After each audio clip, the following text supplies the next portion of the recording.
Hi friends, welcome back to Sai Surya cooking channel. ఈరోజు లంచ్లోకి నేను మెంతుల చారు చేస్తున్నానండి.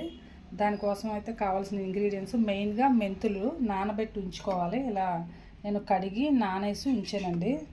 ఒక 3 అవర్స్ అయితే నానిపోతాయి. లేదు నైట్ కూడా నానబెట్టుకుంటే ఇంకా బాగా వస్తాయి. ఇలా నానితే కడిగి నానేసుకోండి.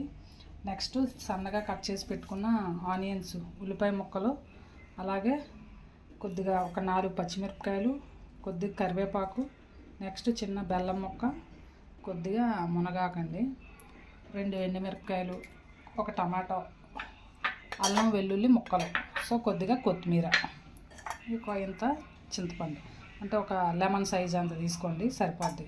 ఓకేనండి, ప్రాసెస్ స్టార్ట్ చేద్దాం. ముందుగా స్టవ్ వెలిగించుకొని ఒక గిన్నె లాంటిది పెట్టుకోండి.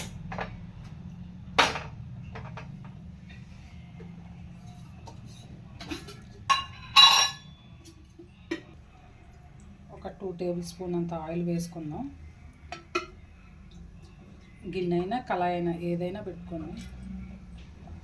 పులుసు కదా, కొద్దిగా పులుసులోకి ఆయిల్ ఎక్కువ ఉండాలి కదా.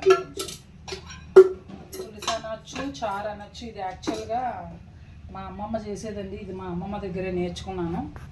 అంటే పూర్వకాలంలోని పెద్దలు వెజిటబుల్స్ అంటే సరిగ్గా అప్పుడు కొంచెం కూరగాయలు అవి తక్కువ ఉంటే వెంటనే కావాలనుకున్నప్పుడు దీన్ని చేసుకునేవారు కదండి. సో దీనివల్ల మెంతుల వల్ల బాగా బెనిఫిట్స్ కూడా ఎక్కువే ఉన్నాయి కదా. నేను అవి చెప్తాను. చెప్పే ముందు కొద్దిగా ఆయిల్ హీట్ ఎక్కింది కదా, కొద్దిగా ఆవాలు వేసుకోండి. నెక్స్ట్ కొద్దిగా జీలకర్ర వేసుకోండి. నెక్స్ట్ ఎండుమిర్చి, అలాగే అల్లం వెల్లుల్లి ముక్కలు,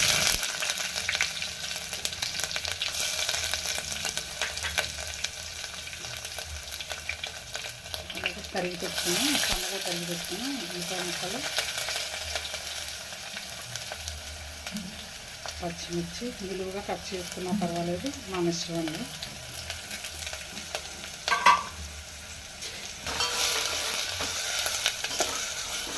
ఇలా కలుపుకుందాం.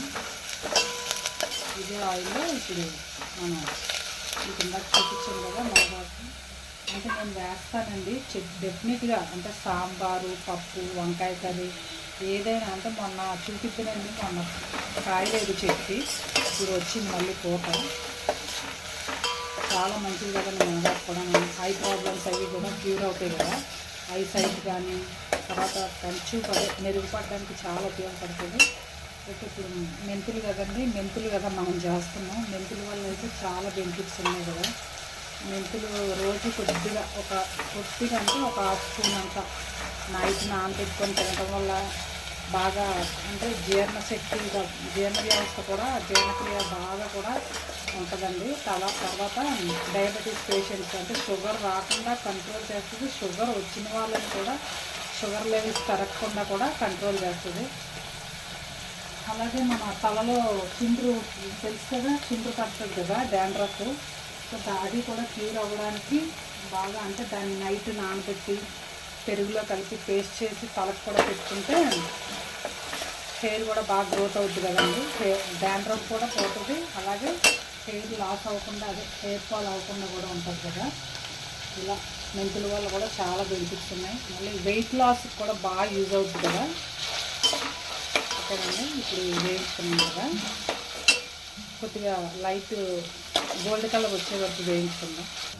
నెక్స్ట్ కొద్దిగా ఇంగు వేసుకున్నాను. అంటే ఆప్షన్ చెప్పాను కదండి, ఇష్టం అంటే నచ్చితే వేసుకోవచ్చు, లేకపోతే లేదు. ఇదేం కంపల్సరీ కాదు. కొద్దిగా వేసుకుంటే మంచి స్మెల్ వస్తుంది, మంచి ఫ్లేవర్ వస్తుంది. ఇందాక మునగాకు వేసుకున్నాం కదా, కరివేపాకు వేసుకున్నాను కొద్దిగా.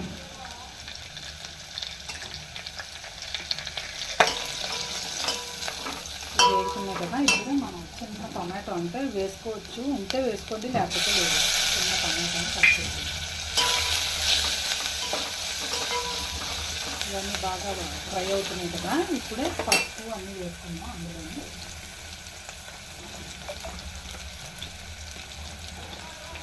కొద్దిగా ఒక హాఫ్ స్పూన్ పసుపు వేసుకున్నాం.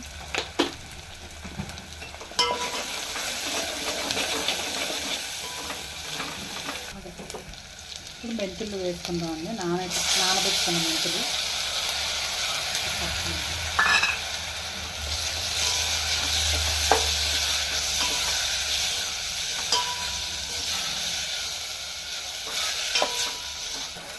నెక్స్ట్ ఒక స్పూన్ కారం వేసుకున్నాము. పచ్చిమిర్చి ఎన్ని అన్నీ వేసుకున్నాం కదా, ఎక్కువగా ఉంటుంది. కొద్ది చూపు వేసుకుంది. అలాగే కొంచెం కొద్దిగా ధనియా పౌడర్ వేసుకున్నాం. కొద్దిగా జీలకర్ర పొడి.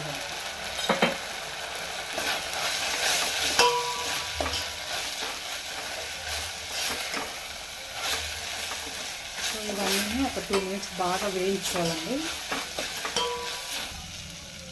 బాగా వేగింది కదండి, చెప్పాను కదా, ఒక 5 నిమిషాలు బాగా వేసుకున్నాక అప్పుడు మనం ముందుగా పిసికి కలిపి పెట్టుకున్నాం కదా, అది చింతపండు రసాన్ని కూడా ఇందులో వేసుకున్నాం.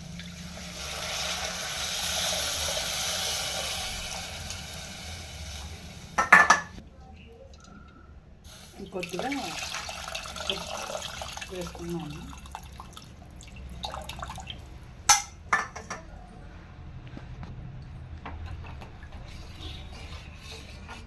ఇప్పుడు దీంట్లోనే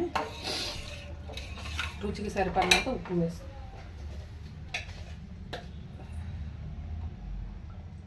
మనం ఒక 1.5 వేసుకున్నాము. నెక్స్ట్ చూపించే కదండి బెల్లం, ఇది కూడా వేసుకుంటాం. ఫైనల్గా ఒక 10 to 15 మినిట్స్ మరిగించుకున్నామండి, అప్పుడు రెడీ అవుతుంది. ఓకేనండి, 15 నిమిషాలు అయిపోయింది కదా, ఇది రెడీ అయిపోయింది. స్టవ్ ఆఫ్ చేసుకున్నాం. దీన్ని ఒక సర్వింగ్ బౌల్లోకి వేసుకుందామండి.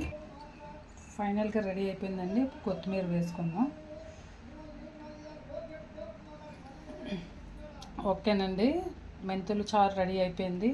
పులుసు అనొచ్చు, చారు అనొచ్చు, చింతపండు పులుపు వేసాం కాబట్టి. సో మీరు కూడా ట్రై చేసి ఎలా ఉందో మీ ఫ్రెండ్స్కి కూడా షేర్ చేయండి. అలాగే నచ్చితే ఒక కామెంట్ పెట్టండి. Like and subscribe my channel. Bye friends, మళ్ళీ నెక్స్ట్ వీడియోలో ఇంకో వంటతో కలుద్దాం.